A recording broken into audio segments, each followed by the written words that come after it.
présenter donc Nathalie Ombreux. Je suis psychologue et je suis aussi sexothérapeute, mais on reparlera un petit peu plus tard du fait d'être sexothérapeute ou pas pour pouvoir parler de TP, vie affective, intime et sexuelle. Mais Caroline avait déjà abordé la question.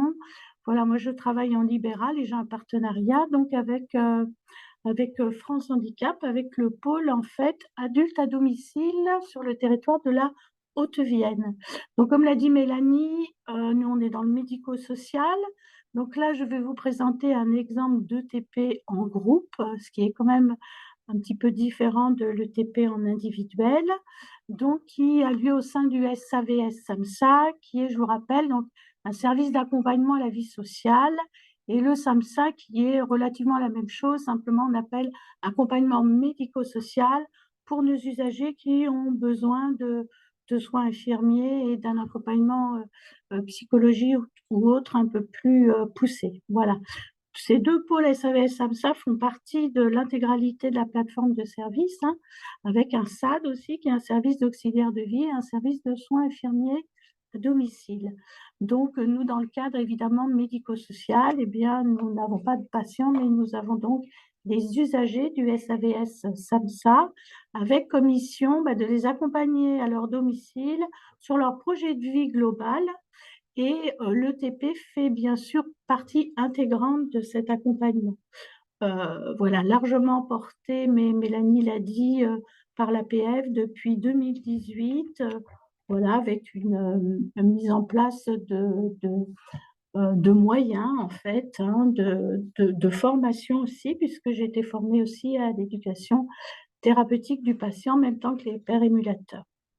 Alors, pour ce groupe qu'on a formé, donc, nous, on fonctionne avec le TP, en fait, en faisant passer ce qu'on appelle des bilans éducatifs partagés à nos usagers, sur lesquels on recueille un certain nombre de leurs besoins. Et à partir de ça, et avec leur accord, on détermine sur quelles problématiques ou quels ateliers ils vont pouvoir travailler. Dans notre organisation un peu générale, on a quelques particularités. Donc, je l'ai dit, ce sont des séances en groupe. On a choisi d'avoir une continuité des séances par thème. Donc, sur ce thème vie intime, affective et sexuelle, on a choisi de faire 4 séances. Alors, on dit 3 heures environ, hein, entre 14 et 17 heures. C'est le temps que les usagers arrivent, que tout le monde s'installe. Bon, nous, on a quand même des problématiques de transport, puisque ce sont des gens en situation de handicap et pour beaucoup en fauteuil roulant. Voilà, donc souvent, il faut compter un temps d'installation et un temps un peu plus court. C'est quand même important, quand on a prévu le programme, de prévoir ce temps d'arrivée et ce départ aussi qui peut être un peu anticipé. Donc, on a choisi de faire ces séances à peu près tous les 15 jours et donc d'en faire 4. Ce qui fait en fait donc 4 fois 3, voire 4 fois 2, vous voyez à peu près, on va dire une bonne journée de formation si on les mettait tous les unes après les autres. Mais ce qui est bien sûr pas possible, et cette façon de faire nous paraissait judicieuse parce que il y a la fatigabilité aussi qui est due soit aux maladies, soit au handicap, qui ne nous permet pas non plus d'avoir quelque chose en plus continu.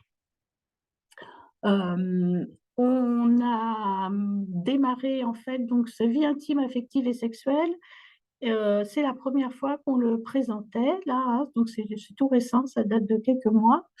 On a commencé à travailler donc avec les membres de l'équipe ETP et les pairs émulatrices qui nous accompagnent sur de la construction de conducteurs de séance, hein. Je vous en reparlerai après. Je vous ai mis quelques exemples en se fixant des objectifs pédagogiques.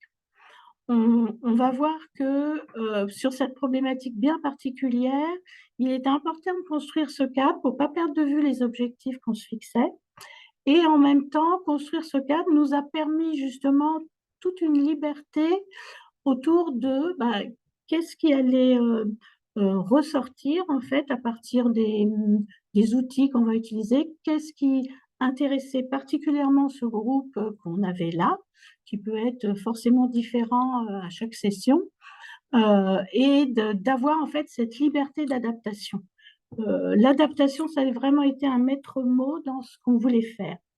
On a choisi aussi de faire une animation professionnelle conjointe avec un intervenant extérieur. J'ai fait appel à Sylvain Rouillat, qui a une mission éducation à la santé sexuelle au sein de l'association Entraide à Limoges, parce qu'on avait un groupe, donc on avait 5 personnes, 3 hommes, 2 femmes, comme je vous ai mis, entre 25 et 43 ans.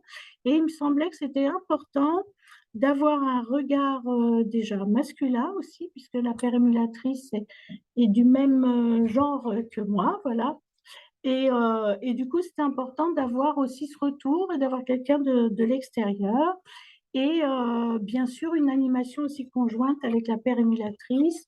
Mélanie en a dit quelques mots. Et c'est vraiment un rôle important. Voilà, en psychologie sociale, on sait bien que euh, les, les gens sont forcément plus convaincus par un père que par un professionnel et que l'importance de ce qu'elle peut rapporter, elle, de son expérience est essentielle aussi pour la compréhension.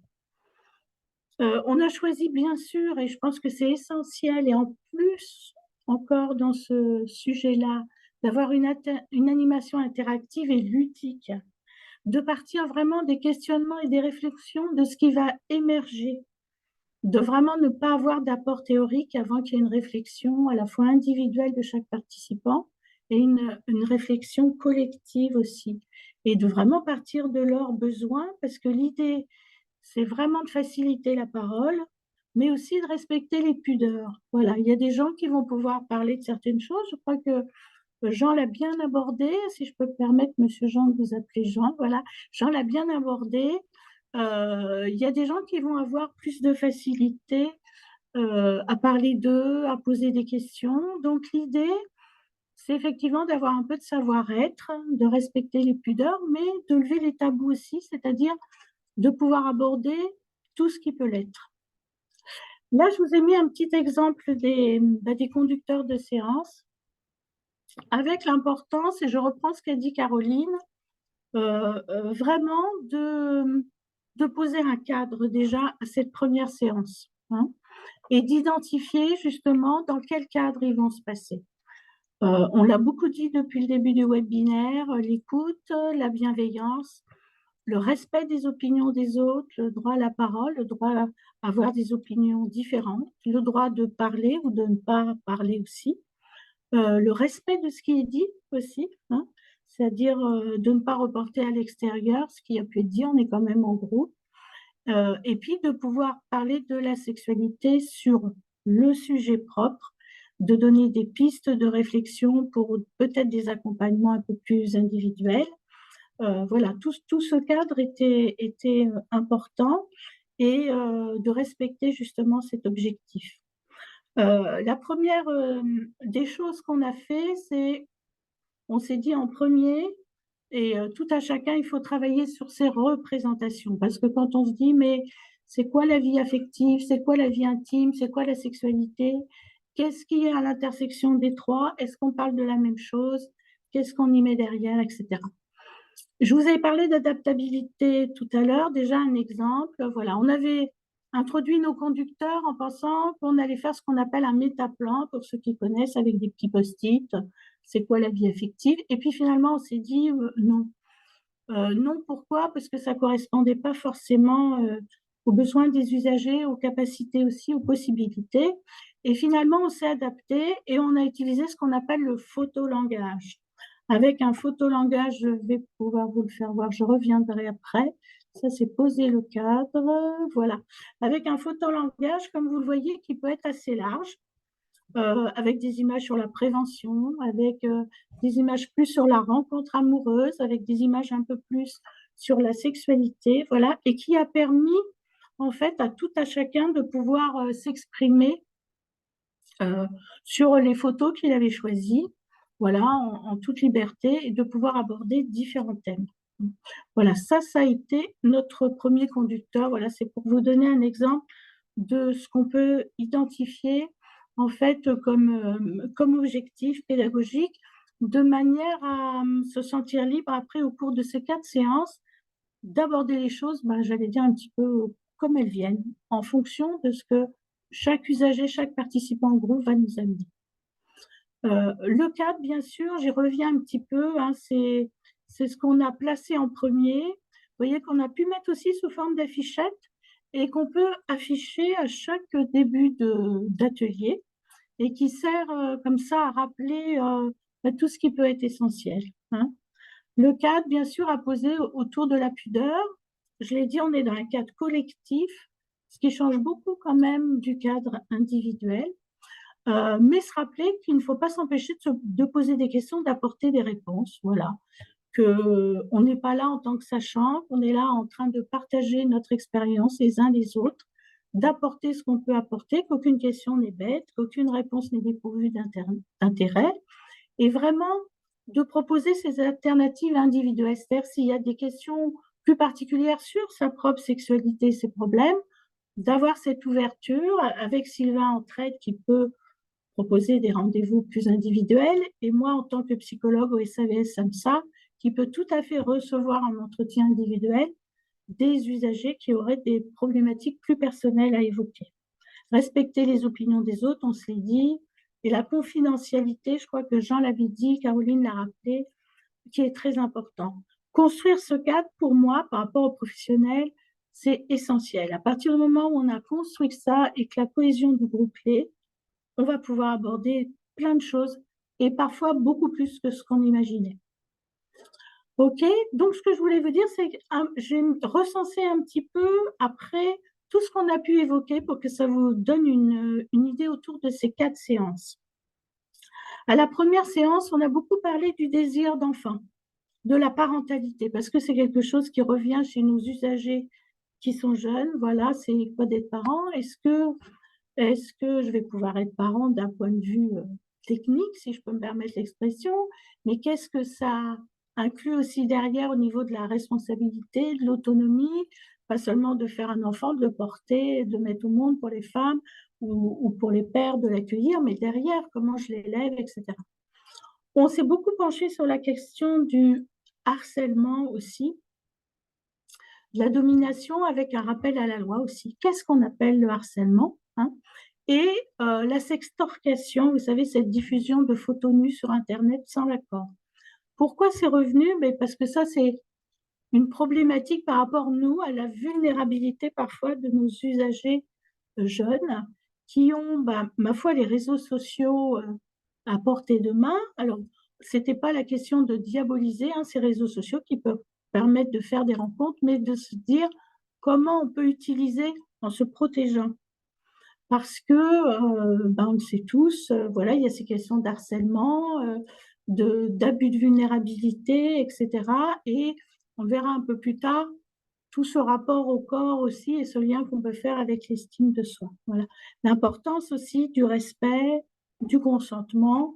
Voilà, je passe un petit peu vite, hein, il y a plein de choses qui ont été dites, bien sûr, dans ces ateliers, mais voilà, pour vous dire toute l'étendue de choses différentes. À partir de ce premier atelier, en fait, on a pu faire déjà, donner un petit peu, pas une définition, je suis un peu comme Caroline, j'aime pas trop si ça définition, mais de se dire de quoi on parle quand on parle de vie affective, de quoi on parle quand on parle de sexualité, voilà, qu'est-ce qu'on y met. Donc, je ne vais pas rappeler la définition de l'OMS, effectivement, M. Marcoux et Caroline en ont parlé, qu'effectivement, c'est un bien-être physique, émotionnel, que ça fait partie de la qualité de vie. Et j'allais dire, au-delà de la définition de l'OMS, justement, en l'absence de maladie et d'infirmité ou de handicap, j'allais dire, c'est pas parce qu'on est handicapé qu'on ne peut pas avoir à l'inverse une qualité de vie et une vie sexuelle intéressante aussi. Voilà. Tout dépend de ce qu'on y met soi-même, et on sait bien ses propres représentations aussi, de l'éducation qu'on a pu avoir aussi, etc. Et en fait, ça nous a amené en fait à illustrer la sexualité vraiment dans une approche globale, positive, bienveillante, qui a l'intersection de 3 champs: du biologique, bien sûr, les connaissances biologiques, l'anatomie, la transmission de la vie, la puberté, les maladies, qu'est-ce qu'on fait pas, mais aussi du psycho-affectif aussi, et surtout du social, des représentations, mais psycho-affectifs, la rencontre, les sentiments, les ressentis. Et là, d'un coup, ça vous place la sexualité dans un autre contexte, voilà, qui permet aussi d'en parler, mais sans être forcément dans de la technicité, entre guillemets, enfin, dans quelque chose qui est dépourvu, en fait, des ressentis, des émotions. Alors, je reprends aussi ce que nous disait Jean dans sa réponse aux questions de Caroline, qui était très intéressante. Voilà, c'est de revenir aussi à la sensorialité, au corps, particulièrement pour nos usagers en situation de handicap moteur, où le corps est souvent source de beaucoup de désagréments. Voilà, d'arriver à penser que ce corps, on peut aussi le percevoir d'une autre façon, d'une façon ressource, sensorialité, en dehors de la douleur, avec des choses qui peuvent être agréables. Voilà, et que la sexualité ne se limite pas euh, à l'acte sexuel lui-même. Voilà, que la sexualité est beaucoup plus ouverte. Et ça a été très intéressant d'arriver déjà à ça à la première séance. Je ne reviens pas sur le photolangage. À la deuxième séance, on a beaucoup abordé, j'ai vu qu'il y avait une question là-dessus, la question de la prostitution, la question du recours à la prostitution, la question des assistants sexuels, la formation, la législation. Où c'est autorisé, où c'est pas autorisé, qu'est-ce qu'on peut faire? Ça, c'est une question qui revient beaucoup chez nos jeunes et moins jeunes. Alors moi, je dis jeunes parce que mes cheveux sont blancs, mais 40, 50 ans, pour moi, c'est encore très, très jeune. Voilà, donc il y a toute cette question des assistants sexuels et de ce qui est permis ou pas, parce que bien sûr, et on ne va pas se le cacher, même s'il y a un rappel à la loi, hein, on sait très bien que chez nos usagers, il y a un recours à la prostitution. Voilà, il ne faut pas fermer les yeux, les oreilles et la bouche. Quand il n'y a pas possibilité de faire autrement, mais bien sûr. Et avec des usagers qui, du coup, se mettent hors la loi. Parce qu'on leur a rappelé que la prostitution, ce n'est pas les gens qui pratiquent la prostitution qui sont soumis à la loi, c'est les gens qui font appel et qui favorisent ça.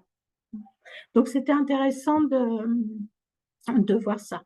On a beaucoup parlé de l'homosexualité, de la parentalité, des genres aussi. On entend beaucoup parler du genre, de qui on est, des familles recomposées.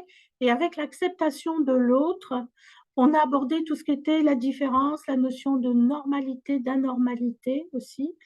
Et ça, c'est très important, cette notion de norme. Je voudrais juste faire un petit point là-dessus parce que je crois que les professionnels, et encore une fois, on n'est pas obligé d'être sexothérapeute pour aborder parce qu'on n'est pas dans de la pathologie là, hein, on est juste aborder la sexualité sur son sujet large. Il faut savoir que la question de la norme est très, très, très présente et qu'elle est liée à la biologie, aux valeurs sociales, religieuses, culturelles, hein, et que si les usagers, on s'est aperçu, ne rentrent pas dans cette norme, ils se sentent complètement exclus. Et qu'il faut replacer que ce qui est important, c'est le respect de la loi et le respect de l'autre et le consentement. Et qu'à partir du moment où on a le consentement de l'autre et le respect de la loi, eh ben, tout ce qu'on peut faire, même si ça peut paraître choquant au regard des normes de la société dans laquelle on est, parce que suivant les cultures, ça peut changer, même si ça paraît choquant, ça peut se faire, d'accord? Et qu'on est vraiment euh, plein, on va dire, de blocage par rapport à cette histoire de normes et d'anormalité. Voilà. Donc, on ne peut pas détailler, mais c'est vraiment important de travailler là-dessus et de faire surtout le lien. Et nous, on a eu cette chance que les participants du groupe souvent avaient fait l'atelier estime de soi. Parce que, bien sûr, dans nos usagers, il y a beaucoup ce rapport au corps, la vision aussi que les autres ont de moi, hein, quand on marche mal, quand on a des problèmes d'élocution, etc. Et on abordait la rencontre aussi, la concrétisation de l'amour, etc. Toujours dans cette vue de la sexualité de façon globale. Euh, on a beaucoup travaillé avec le jeu de cartes en dernier sur les émotions, justement, les normes, la différence. Je ne reviens pas là-dessus, la notion de s'accepter, l'acceptation comme différent de la résignation, d'être actif ou et d'agir ou d'être passif, avec un jeu sur les émotions où, vous voyez, il y a des petites questions posées. Une personne m'embrasse sans que je sois d'accord, on me traite de pédé ou de gouine dans la rue, mon amoureux, mon amoureuse me quitte, on me dit que je suis belle, on a envie de faire un petit bout de chemin avec moi. Et là, ils avaient une dizaine d'émotions différentes, peur, neutre, fatigué, gêné, curieux, la joie, la colère, la tristesse, l'inquiétude, etc. Et en fonction de ça, voilà, on travaillait derrière à ce qu'on pouvait y faire. Voilà. Et ça a été très intéressant donc, pour faire ce lien et travailler sur la rencontre parce que on s'est beaucoup aperçu des blocages, bien sûr, qui sont inhérents à ah oui, quelqu'un s'intéresse à moi, mais est-ce que c'est possible qu'on s'intéresse à moi? Je suis en fauteuil, j'ai des difficultés à parler, j'ai toutes mes capacités intellectuelles et cognitives. Voilà. Et il y avait beaucoup, beaucoup de gêne. Voilà. En dernier, sur la dernière séance, on est beaucoup revenu encore sur les réseaux sociaux, les sites de rencontres, sur aussi le harcèlement et les opinions et les avis des autres, hein. On est même dans une période où on travaille beaucoup avec les réseaux sociaux. Les réseaux sociaux ont beaucoup d'impact aussi sur ce que les gens pensent, etc., sur ce qu'on a envie qu'on pense de soi, sur ce qui est réel ou pas réel, sur la vraie vie et la vie un petit peu par les réseaux. On a beaucoup parlé des protections, des IST, etc. On a abordé les érections aussi, matinales, le fonctionnement érectile. C'est quand même chez nos usagers masculins une problématique importante pour les gens qui sont en situation de handicap, hein. Qu'est-ce qu'il est possible de faire ou de ne pas faire? Qu'est-ce qu'on peut proposer aussi? Quelles sont les médications qui peuvent exister aussi? Comment on peut accompagner? Est-ce que c'est une fin en soi aussi? Voilà, qu'est-ce qu'on met autour de ça? Et on a utilisé pour ça un jeu info-intox là, qui est édité, mais on vous l'a mis dans les ressources. Voilà. Est-ce qu'envoyer plusieurs textos à une personne qui répond pas, c'est du harcèlement? Est-ce que tout le monde se masturbe? Est-ce que on peut apprendre des choses grâce à la pornographie? Est-ce qu'avoir un rapport sexuel, c'est forcément pratiquer une pénétration? Donc, avec plein de questionnements aussi autour de, parce que parfois, c'est pas forcément évident de dire oui, c'est bien une info, ben, ça dépend des circonstances et, et oui, des circonstances. Parfois, ça peut être une info, parfois, ça peut être une intox. Donc, c'est un jeu qui peut amener à la discussion autour de ça. Ce qui me paraît important, c'est vraiment de prévoir en début de chaque séance un temps pour les questionnements en rapport avec la séance précédente aussi, hein, qu'on ne parte pas sur quelque chose de nouveau avec des questionnements qui sont restés un petit peu, voilà, un peu sans réponse. De prévoir en fin de séance une évaluation aussi rapide de la satisfaction et surtout de prévoir en dernière séance, en fait, un temps d'évaluation plus long. Parce que bien sûr, il y a toujours un petit peu de frustration sur qu'est-ce qu'on a abordé. Comment est-ce qu'on pourrait continuer cette ETP? Est-ce qu'on peut ouvrir un groupe de parole, un groupe plus large? Qu'est-ce qui m'a bien plu? Avec quoi je repars? Qu'est-ce que je vais pouvoir, moi, faire de ce que j'ai appris? Qu'est-ce qui va changer dans ma vie demain, etc. Et que chacun leur tour, ils puissent parler. Je trouve que dans l'ensemble des séances, c'est important de ne pas oublier de partir de ce temps-là qui est pas du temps perdu vraiment parce que ça sert en plus pour les professionnels en fait à avoir aussi un retour sur ce qui s'est passé. Je voudrais vraiment reprendre et ce que disait Caroline aussi et ce que disait Jean. Je crois qu'il faut oser. Je pense qu'il faut se questionner sur ses propres représentations et qu'il faut oser en parler parce que le but, c'est d'ouvrir justement cet espace de parole. Et que quand on est sexothérapeute, on soigne les dysfonctions, j'allais dire, fonctionnelles. Et que là, bah, si on est devant ce cas-là, on peut toujours rediriger la personne vers un professionnel qui pourra le prendre en charge. Que là, il s'agit juste de pouvoir ouvrir cet espace de parole et de travailler. Et on est vraiment dans un échange, c'est-à-dire nous, on amène euh, comme l'autre professionnel qui travaille avec moi, Sylvain, comme la pérémulatrice, on amène notre expérience, mais les usagers aussi bah, nous amènent beaucoup aussi à réfléchir aussi. Voilà, je vous remercie beaucoup. Et puis, s'il y a des questions, et si même il y a des questions après le webinaire, voilà, il y a l'adresse mail où je suis prête à répondre aux sollicitations. Voilà, merci beaucoup.